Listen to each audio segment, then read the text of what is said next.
The heat from the oven hit my face like a physical slap, but it was my mother's voice through the phone speaker that made my skin prickle cold. Tendra wants everything perfect tonight. Aesthetic, you know? And well, you always have that smell on you, that yeast smell. Your hands are always stained. You look like a peasant, Ainsley. I was pulling a tray of sourdough from the 400-degree oven, my forearms already marked with the constellation of burns that never quite healed. The metal edge of the tray bit into my palm through the towel. 4 p.m. on a Friday afternoon, the busiest hour at the Gilded Crumb, and my mother was calling to uninvite me from my own sister's engagement dinner. It just doesn't fit the old Boston vibe she's curating, she continued, her voice as casual as if she were discussing the weather. You understand? The tray trembled in my grip. Sweat dripped down my temple, mixing with the flour dust that coated everything in my world. Behind me, the convection ovens hummed their familiar rhythm, the soundtrack of every dawn for the past 5 years. I watched a customer at the counter bite into one of my croissants, her eyes closing in genuine pleasure. That moment of connection, of feeding someone something real, that's what I lived for. But to my family, I was just the machine in the basement that kept the lights on. Okay, I whispered. The word tasted like ash. I understand. I hung up before she could say anything else. I set the tray down on the coolie rack and returned to the rhythm of the bakery, trying to push the conversation from my mind. My name is Ainsley. I'm 31 and I'm a pastry chef. This is the story of how I finally stopped feeding people who were starving me. Before I tell you exactly how I made them regret that call, drop a comment and let me know what time it is where you are right now. I always wonder who's awake with me. The phone screen went dark in my flour-dusted hand. I stood there for a long moment, listening to Corbin, my sous chef, calling out orders. The bakery moved around me like a living thing, timers beeping, dough rising, customers laughing at small tables near the window. This place was mine. I'd built it from nothing, from a food truck and a dream, and more student loans than I want to think about. What my family didn't know, what they'd never bothered to learn, was that baking isn't romantic. People see the Instagram videos, the slow-mo flour clouds, the golden croissants steaming on marble counters. They don't see the 3 a.m. alarm, the burns that map your forearms like a war zone, the way your shoulders ache so deep it feels like your bones are grinding together. They don't see the $5,000 I transferred to my parents every single month for the past 5 years. My father, Gareth, made some bad investments back in 2020, lost a chunk of his retirement portfolio betting on cryptocurrency because his golf buddy said it was a sure thing. He never told anyone outside the family, of course. That would ruin the image, the old Boston money image, the country club memberships, and the brownstone in Beacon Hill. So I became the invisible wallet, the backup generator running in the basement while they entertained upstairs. When Kendra needed a new camera because the old one didn't make her skin look dewy enough, I wrote the check. When the heating system in the brownstone needed replacing, I covered it. When my mother wanted to redecorate the living room because the old furniture didn't photograph well for Kendra's lifestyle content, I made it happen. I told myself I was supporting the family. That's what you do, right? You take care of your people. But standing there, in my bakery, staring at my reflection in the stainless steel crepe table, I understood something for the first time. They loved the product. They despised the producer. They loved my money. They loved bragging about artisan bread from their daughter's bakery at their parties. They loved the security I provided. But they were ashamed of the work that made it possible. The sweat, the early mornings, the rough, scarred hands that actually created value. I was useful, not valuable. There's a difference. The next morning, the bell above my door didn't chime. It rattled, aggressive, entitled. The sound of people who think they own the place. I looked up from the laminating machine, my hands deep in cold butter and dough, to see my entire family storming into the shop. My father in his weekend blazer, my mother clutching her pearls like we were in some Victorian drama, and Kendra, immaculate in cream cashmere, walking straight past me to check her reflection in the pastry case glass. "Ainsley, thank God!" My mother was breathless, frantic. "We have a crisis." No hello, no apology for yesterday, just crisis. "The caterer canceled," Kendra announced to her own reflection, smoothing her hair. "Family emergency," he said, totally unprofessional. "Anyway, we need you to fix it." I wiped my hands slowly on my apron, watching them. "Fix what?" "The desserts, obviously." Kendra finally turned to look at me, her face tight with irritation. "We need 5 dozen of your midnight cronuts, the ones with the gold leaf, and a 3-tier vanilla bean cake with raspberry filling, delivered to the venue by 4 p.m. I glanced at the clock. 10 in the morning. They wanted a 3-day process completed in 6 hours, and judging by the way my father was suddenly fascinated by my industrial mixer, avoiding my eyes completely, they wanted it for free.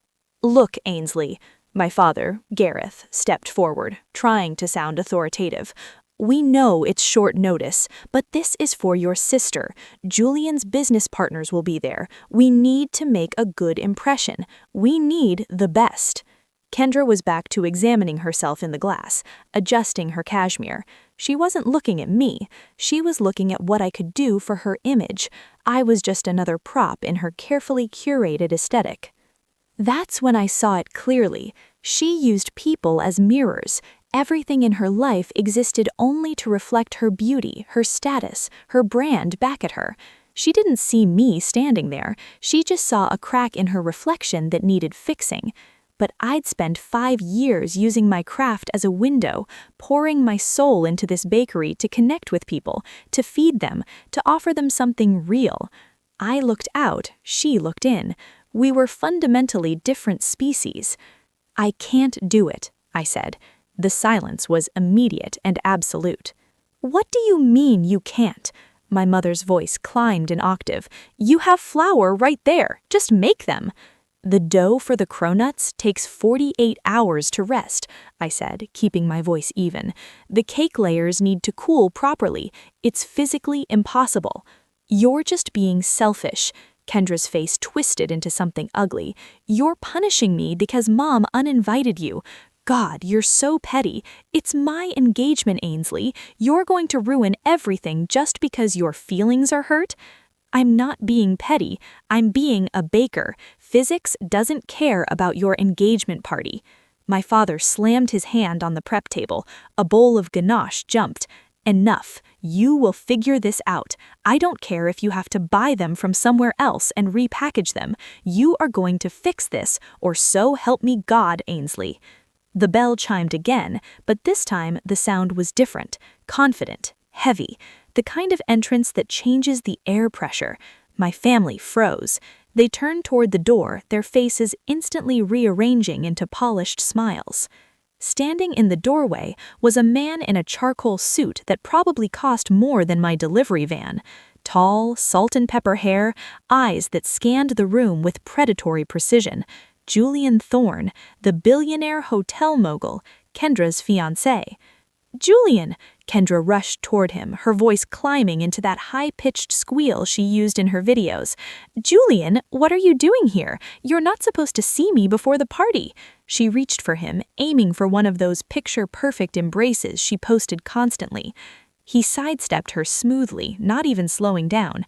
He walked right past my parents, past the display case, straight to the counter where I stood. He looked at me, not at the flour on my apron, not at the sweat on my forehead, but into my eyes. "Are you Ainsley?" His voice was deep, serious. I nodded, too surprised to speak. He exhaled, a sound of genuine relief. "I've been trying to meet you for 6 months.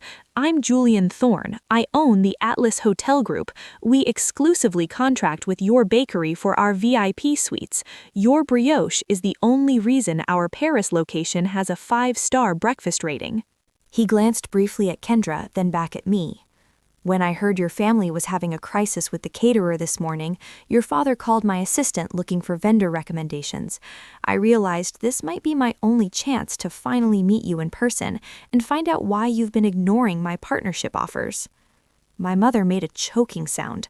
My father looked like someone had hit him with a brick. Kendra stood frozen, her arms still half raised. You know her? Kendra's voice trembled. Julian turned slowly, as if he'd forgotten she was there. Know her? Kendra? This woman is a genius. I told you I only agreed to meet your family because I saw the last name and hoped you were related to the owner of the Gilded Crumb. The air left the room. Julian turned back to me, his expression shifting to confusion. I sent you 5 emails, Ainsley. My team sent contracts. We wanted to partner with you to open a flagship location in our new Tokyo hotel. Why didn't you respond? We thought you weren't interested. I frowned, wiping my hands again. I never got any emails. I check my inbox every night. I would never ignore an offer like that. He pulled out his phone, tapping the screen before turning it to face me. The email chain was there, but the reply address wasn't mine.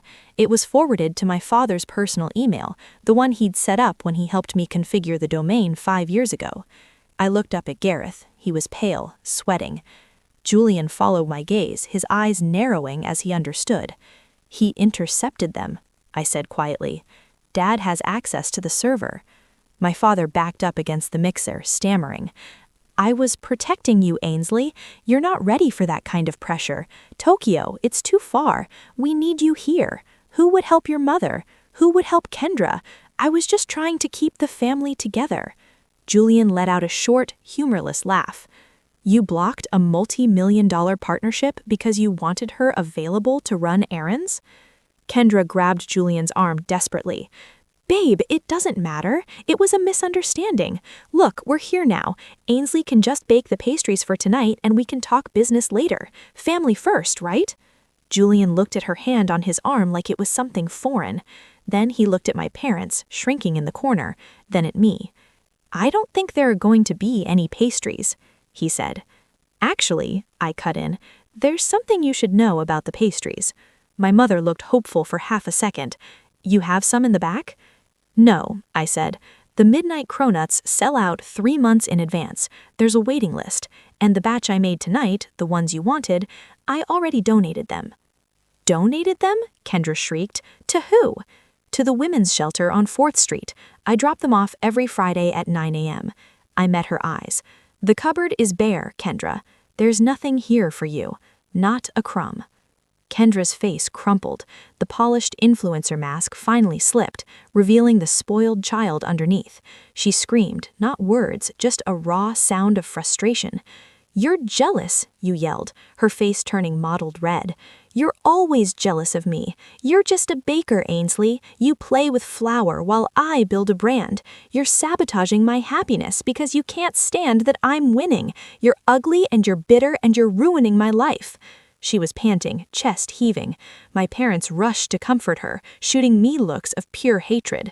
My father stepped forward like he was ready to physically force me to start baking. I looked at Julian. He was standing very still, watching Kendra. His face was unreadable, carved from granite. He was seeing the ugliness spill out of her, the entitlement, the cruelty, the complete lack of grace. Then he looked at me, standing calmly in my flour-dusted apron. I didn't say anything. I just let the silence stretch, let her words hang in the air, echoing off the stainless steel and tile. When someone is destroying themselves, you don't interrupt. You don't give them fuel by fighting back. You become a mirror. You let them see exactly what they are.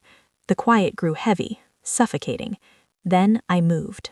I reached behind my neck and untied my apron. The fabric rustled as I pulled it over my head. I didn't throw it. I laid it on the counter and folded it corner to corner, edge to edge, perfectly square. I pulled the spare key from my pocket, the one my father had used to let himself in that morning, the one he used to invade my sanctuary whenever he needed something. I placed it on top of the folded apron. Click. Then I took out my phone. I opened my contacts. Mom, block. Dad, block. Kendra, block. I did it slowly, deliberately, holding the screen at an angle so they could see exactly what I was doing. Ainsley, what are you doing? My mother whispered, the color draining from her face. I'm clocking out, I said quietly. Corbin, you're in charge. Close up early today. Lock everything. Everyone gets paid for the full shift. Yes, chef, Corbin said, straightening up. I walked around the counter, past my father, who couldn't meet my eyes, past my mother, trembling as she realized she'd just lost her ATM and her verbal punching bag, past Kendra sobbing into her hands. I stopped in front of Julian. I'm going to get a coffee, I said. You're welcome to join me. Julian didn't hesitate. He didn't look at Kendra. He didn't say goodbye to the parents he'd been trying to impress. He turned his back on all of them. After you, he said. We walked out into the snowy Boston street. The bell chimed above us one last time. Behind us, the bakery smelled like burnt sugar and regret. Out here, the air was cold and clean. I took a deep breath, and for the first time in 5 years, I didn't feel their weight on my shoulders. I felt light. The fallout was quiet, but devastating. Julian ended the engagement that same evening. He met Kendra at a coffee shop downtown and told her directly that he couldn't marry someone whose cruelty toward family revealed a fundamental incompatibility of values. She tried to salvage it with tears and promises, but he'd already made his decision. The breakup was final within an hour, and by the next morning, Kendra was alone with a canceled engagement party and mounting debts. She tried to spin it on social media. She posted a tearful video about being blindsided, about how her jealous sister ruined her big day. But without Julian's money and connections, her content dried up. The venue sued her for the cancellation fees, and after months of legal back and forth, she was forced to settle for an amount that drained what little savings she had. The aesthetic she'd cultivated crumbled because it was built on a foundation I'd been paying for. Her followers realized her lifestyle was a facade. They moved on to the next shiny thing. My parents were left with a brownstone they couldn't afford and debts they couldn't pay. Without my monthly transfers, the heat was turned off in February. They had to downsize to a condo in the suburbs, miles away from the old Boston image they'd coveted. They tried reaching out through cousins and aunts, sending messages about family unity and forgiveness. I never replied. I didn't need to. I'd already said everything when I put that key on the counter. That was the last time I saw or spoke to any of them, and I've kept it that way. The relationship is permanently severed. No reconciliation, no exceptions. As for the Gilded Crumb in Boston, I made Corbin a full partner and signed over majority ownership to him 6 months after that day. He'd earned it, and he continues to run it beautifully. I still receive a small percentage of profits, but the bakery is his now. It was time for me to build something new. A year passed quickly, filled with lawyers, contracts, and the organized chaos of building something from the ground up in a foreign country. I stood in front of a massive glass storefront in Tokyo. The sign above the door read, "The Gilded Crumb," in elegant gold lettering. Julian stood next to me holding the ribbon-cutting scissors. We weren't a couple. We were partners. He respected my craft. I respected his vision. He looked at me and smiled, not with pity, but with the same reverence he'd shown that day in the bakery. I looked around at the crowd, my staff hand-picked and paid double the industry standard, the regulars who'd flown in for the opening, the women from the shelter I now sponsored with a percentage of our global profits. This was my family. This was the table I'd built. I picked up a fresh croissant from the tray. Warm, flaky, perfect. I took a bite, and it tasted like freedom. If you're the one keeping the lights on for people who would leave you in the dark, listen to me. They will never hand you the switch. You have to turn it off yourself. It will be dark for a moment, yes, but then you'll finally see the stars.